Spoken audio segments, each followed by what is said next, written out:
Iya, 750. Pak, siapa nama gitu, Pak? Sugiarto. Sugiarto ya. Balik mana? Kan BW. Kita apa memanglah pisah rumah dengan mak ya? Apa masih bersama belah rumah dewe? Dia mau pisah, belum pisah, Pak. Ngapu nak ngembek itu? Ngapu dah minta, be? Beli nek tadi berapa? Dari duit mak ini paling itu. Belum, jangan, Pak. Udah beli naik tuh, Pak. Tidak ngapa kau dah minta be dengan mak kau tuh? Ngapa nak maling? Ngapa nak maling? Kalau nak ngutang sama mak kau. Gak dijuk. Iya, cak mana kau nak balik ke? Kan cak itu. Kau begawe. Cak mana? Begawe dah. Ya, kadang Begawe apa? Meras. Begawe apa? Meras. Meras apa? Minyak.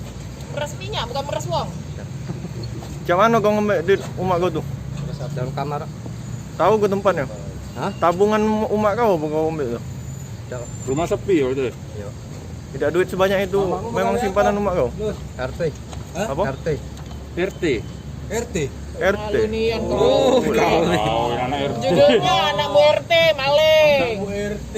Oi, kau. Ibu RT kena maling anak RT. Pernah ketahuan oleh umak kau? Baru ini, Pak. Tidak pernah ketahuan ya? Hah? Bohong kau nih. Itu baru ketahuan be 2 kali. Sebenarnya kau nih banyak Sering. pasti. 2 kali. Oi. Nah, 2 kali sebelumnya tuh. Macam mak kau nih ngelapor nih nah. 2 kali. Pertama malingnya berapa duit? Bu, untuk ini tersangka yang kita amankan. Kita amankan pelaku pencurian dalam keluarga yang dimana yang menjadi korban itu ada ibunya sendiri dan pelaku adalah anak sendiri, anak kandung. Anak kandung ya? Nah, anak kandungnya lagi nomor berapa? 5. Nomor 5. Dari berapa saudara? 8. Nah, anak kelima dari ibunya melakukan pencurian itu 2 kali dengan alasan dia untuk membayar hutang. Tersangka ini ditangkap dari laporan si ibu sendiri. Dari ya, atas pengakuan dari laporan ibunya sendiri.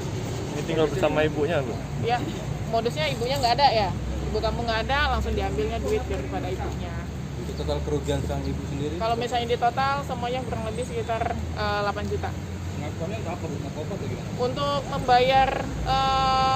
membayar hutang kepada temennya yang dimana si korban habis si pelaku itu kena terbakar kulitnya, dia pinjam duit jadi untuk membayar biaya pengobatan.